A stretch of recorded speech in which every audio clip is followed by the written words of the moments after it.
Retour au débat de France 24 sur ce mini-sommet à 4 donc, qui se déroule donc actuellement à Versailles. François Hollande qui a invité autour de lui Angela Merkel, la chancelière allemande, et les chefs de gouvernement italiens et espagnols, Paolo Gentiloni et Mariano Rajoy, pour évoquer ensemble les possibilités d'avancer, d'approfondir l'Union, notamment sur la question de la défense. On en parle avec José Rojas Alonso. Vous êtes avocat au barreau de Paris et secrétaire général du Parti socialiste ouvrier espagnol, le PSOE, ici à Paris. Laurent Giacobelli, vous êtes secrétaire général adjoint de Debout la France et vous êtes porte-parole du candidat à l'élection présidentielle Nicolas Dupont-Aignan.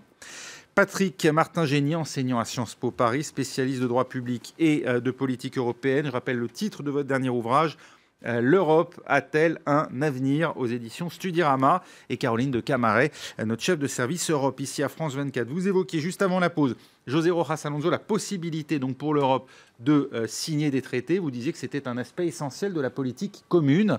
Là, il n'est plus question évidemment d'avancer à 27 pour signer des traités, mais de pouvoir le faire à quelques-uns. On est là sur la question spécifique de la défense, semble-t-il. Hein. Oui, bien sûr, mais ça fait partie des éléments de construction d'une Union européenne véritable. C'est-à-dire que pendant des années, tout ce qui fonctionnait bien, ça ne se voyait pas trop, mais dès qu'il y a eu des crises économiques, on a rejeté systématiquement la responsabilité sur l'Europe. Maintenant, effectivement, après la sortie de l'Union européenne de la Grande-Bretagne, du Royaume-Uni, et on a vu qu'il y a eu des crises successives, non seulement économiques, mais avec la crise des migrants, on a vu qu'effectivement, il n'y a pas une homogénéité dans les actions publiques des différents pays européens. Et même dans la perception des opinions publiques d'un pays à l'autre. Exactement. Et il y a effectivement quelque chose à construire. Et je pense que l'intérêt de ce sommet, il est bien évident qu'on ne va pas régler tout en 5 minutes et en un seul sommet, mais je pense qu'il faut lancer la réflexion et surtout faire ce que fait le président Hollande, alors, à qui on peut reprocher beaucoup de choses, mais au moins là, on ne peut pas dire qu'il n'a pas le sens de la perspective et le sens de pousser les pays européens, y compris avec ce sommet, pour retrouver un projet commun. Oui. Si c'est à plusieurs niveaux et de façon différenciée selon les États, ce sera de façon différenciée. Je vais laisser Laurent Giacobelli vous répondre et puis on fera un tour de table. Oui, parce que je suis un petit peu stupéfait. On glorifie ce soir la capacité de l'Union européenne à négocier des traités sans les nations et au-dessus des nations. Excusez-moi, je trouve ça révoltant et je trouve ça notamment inquiétant quand on parle du TAFTA et du CETA, qui sont des traités commerciaux qui sont négociés dans toute opacité sans que les parlementaires français en aient le contrôle et qui auront des répercussions. Oui, qui a été négocié à 27. Là on ne parle pas des 4 pays qui se réunissent pour décider d'approfondir. Mais aujourd'hui, la réalité, c'est ça. Donc, c'est une manière de contourner la réalité, mais il faut réformer en profondeur cette Europe. Aujourd'hui, le CETA, c'est quoi? C'est un accord avec le Canada qui fait que tout ce qui est produit au Canada peut arriver demain en Europe et donc en France. Ça veut dire le poulet chloré, ça veut dire le maïs aux organismes génétiquement modifiés, et c'est-à-dire la mort de notre agriculture, de notre savoir-faire. Et c'est ça qu'on glorifie aujourd'hui. Ça passe devant les parlements nationaux quand même. Non, c'est une procédure mixte. C'est faux. Et parfois même régionaux. Écoutez-moi. Et régionaux. Donc, non pas 28, mais 38 parlements. Eh bien, donc, c'est quelque chose qui peut être défait encore dans les mois qui viennent. Tout n'est pas terminé pour le CETA.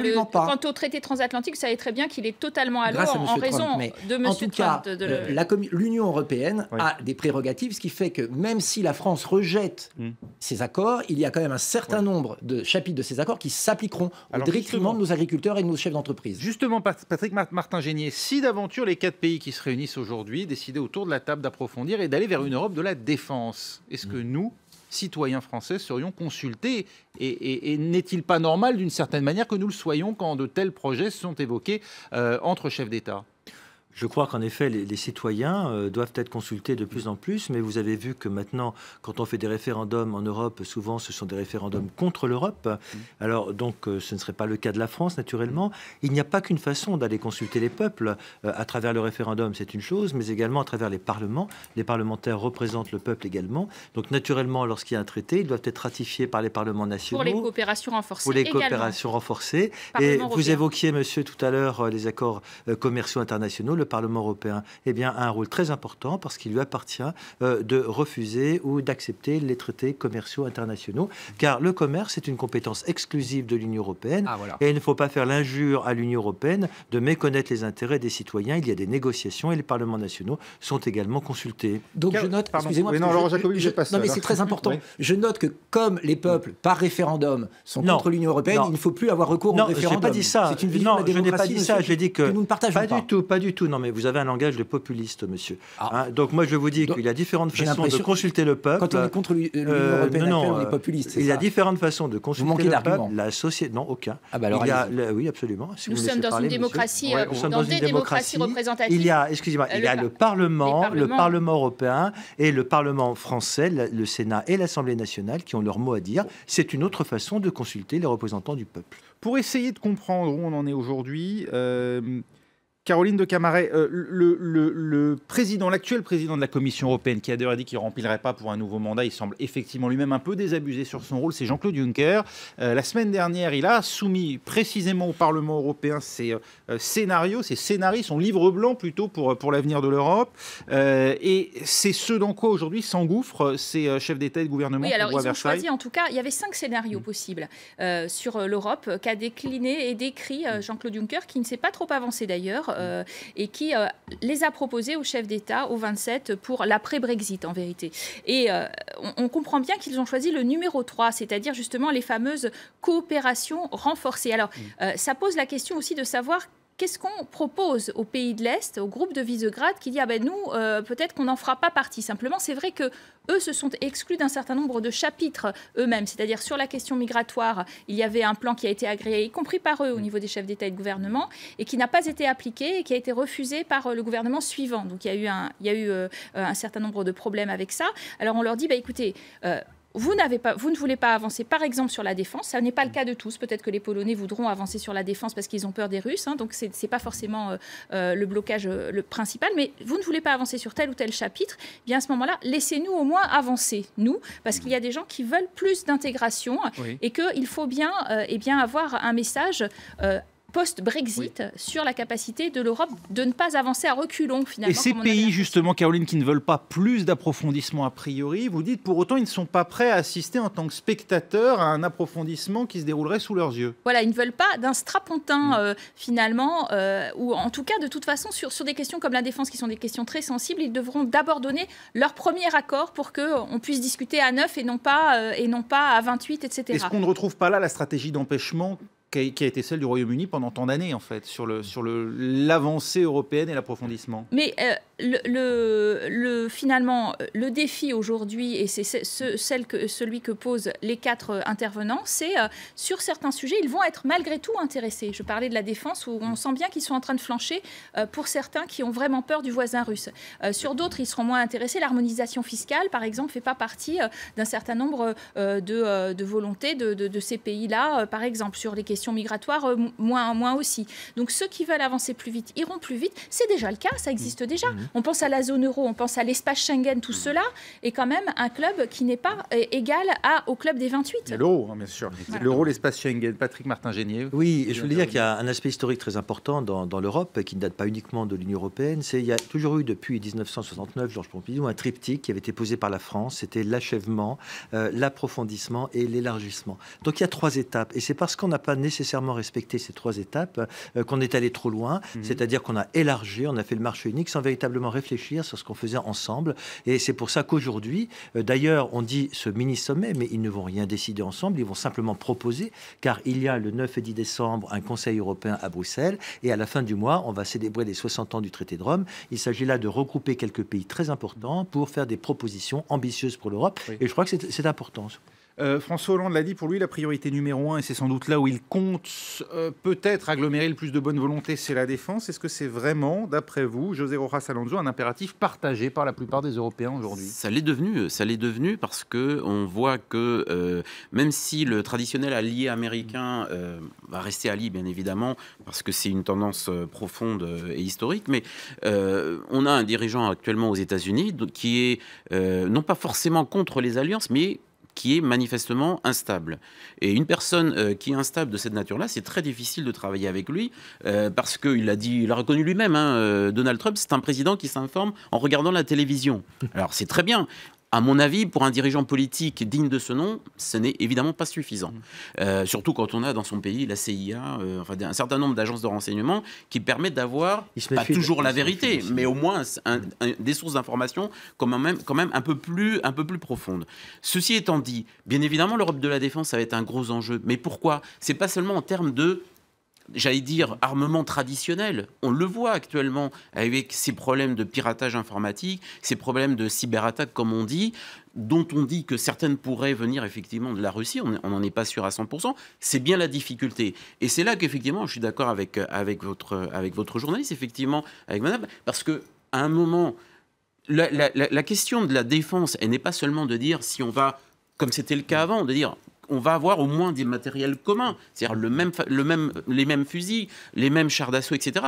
On va surtout se poser la question maintenant, avec ce qu'on a vu dernièrement, de savoir, de mettre en place des moyens technologiques pour dire, voilà, on a une nouvelle forme de guerre qui est de la cyberattaque informatique. On a aussi, évidemment, la question du terrorisme, où là, il faut faire un énorme travail, pas seulement par rapport aux médias et par rapport au côté spectaculaire des choses, en organisant des arrestations, etc. Mais il faut faire un énorme travail en amont. Et juste un mot. Autant sur la défense que sur la sécurité intérieure, etc., on voit qu'en réalité, le problème de l'Europe, c'est qu'elle est en panne au niveau économique et social.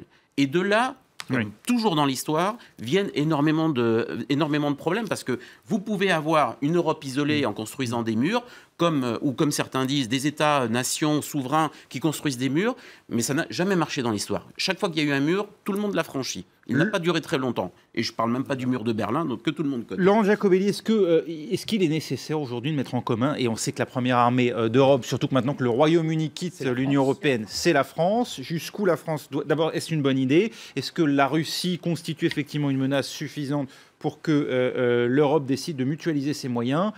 Et quelle contrepartie éventuelle la France doit-elle exiger? Doit-elle mettre aussi son parapluie nucléaire au service de ses partenaires? Bon, alors je vais essayer de ne pas être trop critique, sinon on va me traiter de populiste, d'instable et de constructeur de murs, puisqu'on ne peut pas critiquer la sacro-sainte Union européenne. Moi, je pense que ce n'est pas du tout la priorité. La France a une armée solide, malgré les 60 000 postes qui ont été supprimés par M. Sarkozy et Hollande, mais elle a une armée solide. En termes de pourcentage du PIB, nous sommes un pays qui investit le plus dans son armée dans l'Union européenne. On n'est pas encore à 2%. Il a dit qu'on serait à 2% dans 5 ans. Mais bon, comme quoi il s'y est plié. Bon, mais pour nous, ce n'est pas la priorité. Et je suis très étonné que M. François Hollande ne pense pas tant que ça à la France. Notre priorité, c'est quoi? Il y en a deux.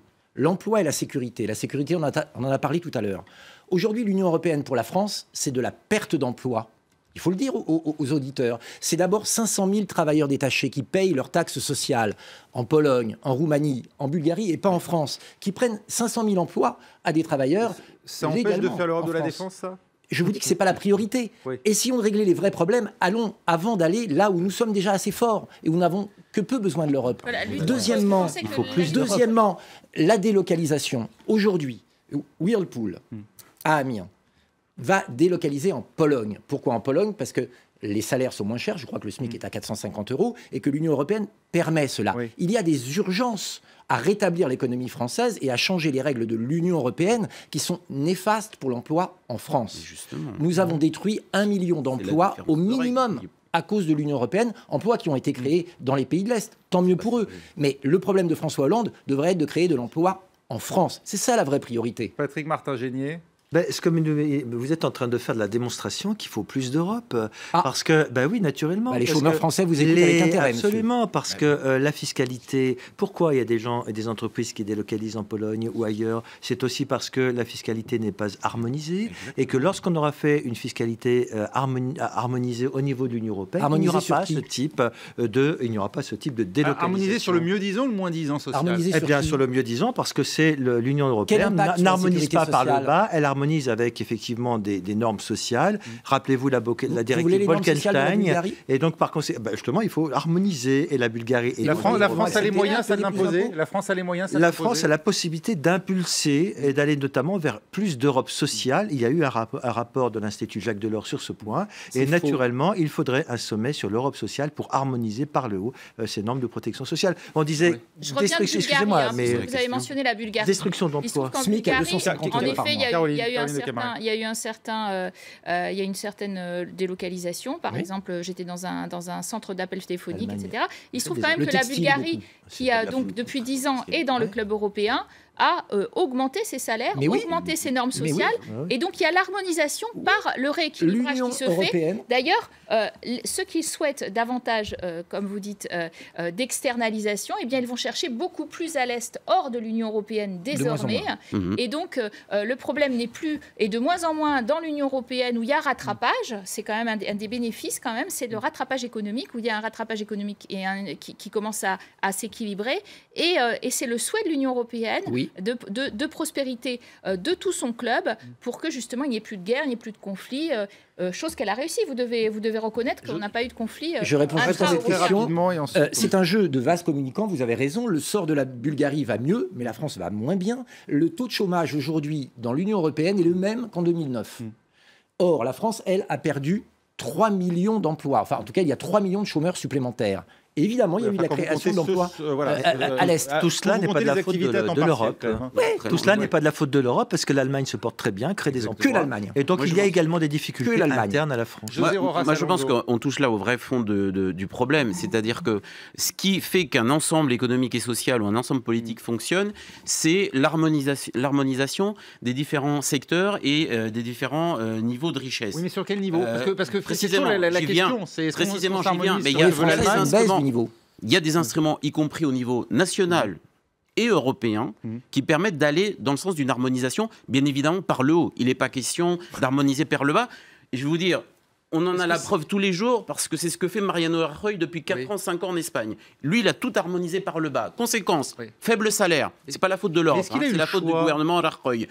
La question, c'est effectivement, c'est une question de volonté politique. Est-ce que c'est pas l'Europe qui lui a imposé ? Il a respecté les critères imposés par Mme Merkel, comme la Grèce. Je vais vous expliquer très simplement. C'est-à-dire qu'on peut toujours taper sur l'Europe en disant, voilà, comme l'a dit monsieur, en disant, ben voilà, il y a des bas salaires dans les autres pays, et donc si on renforce l'Europe, on renforce le nivellement par le bas. En gros, c'est l'argument démagogique. Mais la Grèce a la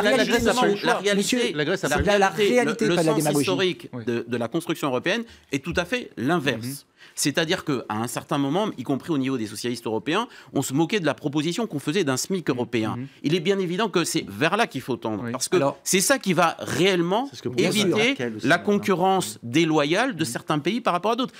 Soyons clairs. À quel niveau ? Soyons clairs.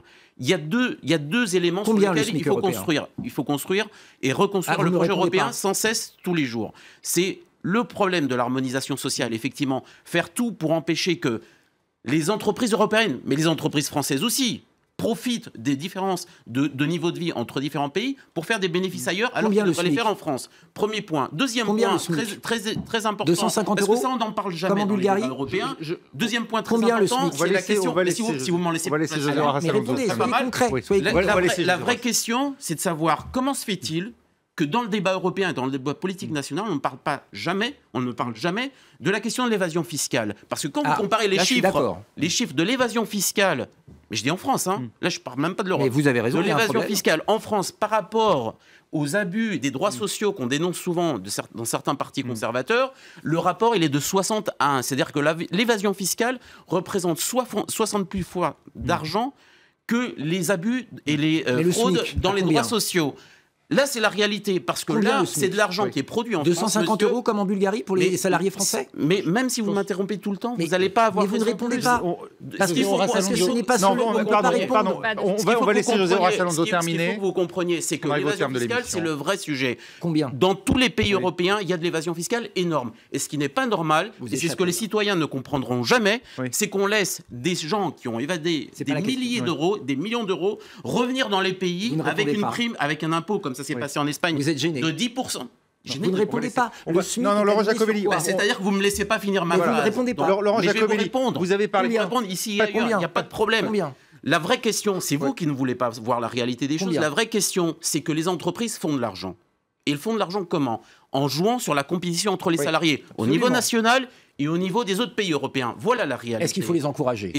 Non. C'est à vous de répondre à la question. Vous connaissez ma réponse, puisque moi je vais vous dire non. Il y a une harmonisation à faire au niveau des droits des travailleurs et au niveau de l'harmonisation fiscale. Parce que tant que vous aurez des pays où effectivement, comme ça s'est passé en Irlande, il y a 10%, 15% d'impôts sur les sociétés, alors qu'en France c'était 33%, bien évidemment, on ne peut pas de concurrence. Patrick Martin-Génier, il se pose quand même une question quand on parle d'harmonisation au niveau européen. On se souvient que François Hollande, au moment de son élection, était allé plaider sa cause auprès d'Angela Merkel pour obtenir des investissements, une Europe sociale, finalement un volet social à ce qui était alors cette règle d'or au plan européen sur les déficits.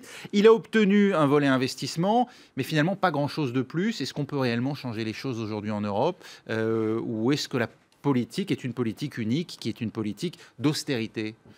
Alors écoutez, d'abord l'austérité n'est pas de la seule faute de la Commission européenne, il y a des critères que nous avons votés et si ceux-ci doivent être assouplis, et j'ajouterais que le traité de Maastricht a permis quand même d'assouplir un certain nombre de critères et le débat que nous venons d'avoir montre bien qu'il faut aller de l'avant non pas en matière d'Europe de la défense mais également en matière d'Europe sociale.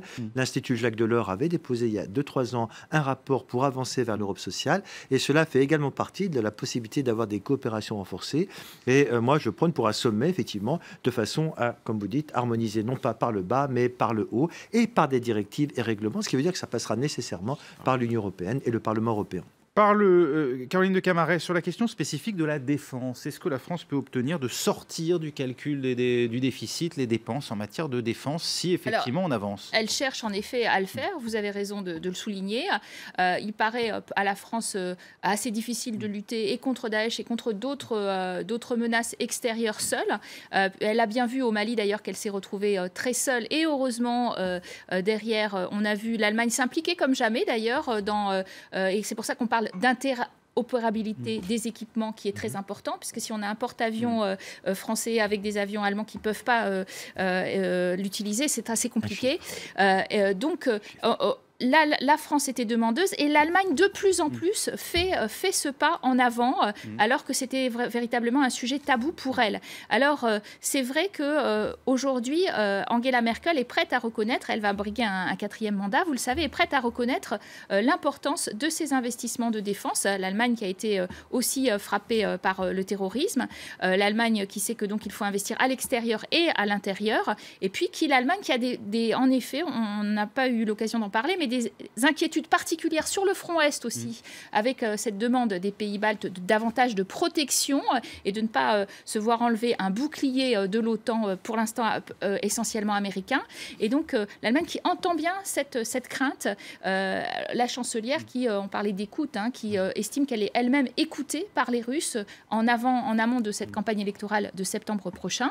Donc il y a véritablement cette demande des deux grands pays maintenant qui sont à la manœuvre. Le moteur franco-allemand a été d'un certain point de vue relancé par l'absence des Britanniques. Il n'y a plus de 3e interlocuteur. Donc il veut désormais se relancer. Peut-être, vous avez raison, un François Hollande en fin de mandat et une chancelière qui, elle, en brigue un 4e et qui, tous les deux, doivent démontrer qu'il y a des projets.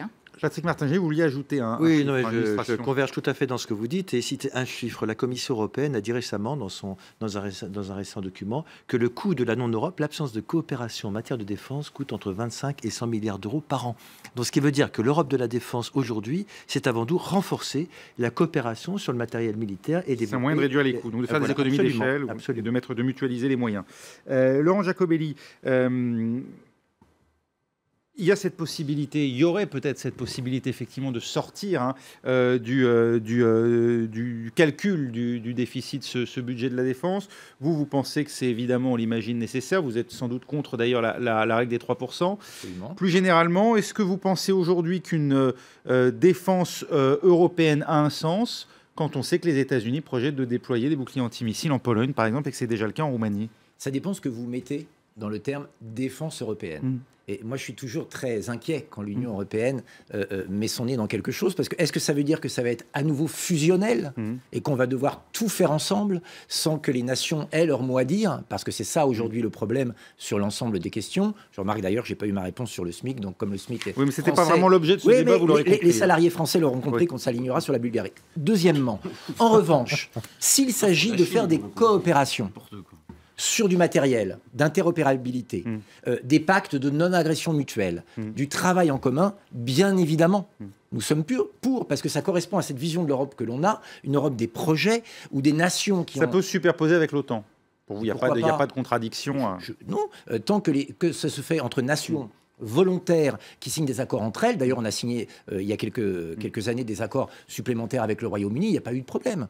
Les bloqueurs, c'était justement le Royaume-Uni, et ça reste un petit peu les pays de l'Est, mais ils sont en train de peut-être bouger. Parce que les pays de l'Est se rapprochent beaucoup des États-Unis contre la Russie. Donc moi, là où je suis peu, comment dirais-je, optimiste sur cette Europe de la défense, c'est qu'il y a des intérêts très divergents entre beaucoup de pays. Mais si c'est à 3 ou 4, on peut trouver effectivement ponctuellement des intérêts communs, mais ça ne veut pas dire mariage forcé. Oui, et que ça n'engage pas donc les moyens français, on l'a bien compris, pour des interventions qui concerneraient d'autres pays. José Rojas Alonso, on l'imagine, c'est pas votre avis? Non, mais c'est simplement, je crois qu'à un moment, il faut être réaliste. C'est pas une question simplement de on préfère ou on ne préfère pas, c'est une question d'efficacité. Pourquoi les États-Unis ont toujours été un acteur important sur tous les théâtres d'opération, sur le continent américain et ailleurs? C'est parce qu'ils ont une capacité militaire extraordinaire, ce que n'a jamais eu l'Europe. Il est totalement utopique de penser que même la France peut elle-même assurer sa propre défense en ignorant superbement ses voisins ou en faisant des petits projets comme ça, mais en n'allant pas très loin. Le problème, c'est que ça a déjà avancé. Il y a déjà une brigade franco-allemande. Il y a déjà des projets en cours. Et on va en rester là. Merci beaucoup d'avoir participé à ce débat. Merci à Caroline de Camaret, à Patrick Martin-Génier, à Laurent Jacobelli et à José Rojas Alonso d'avoir été avec nous. Restez sur France 24. Tout de suite, un nouveau journal.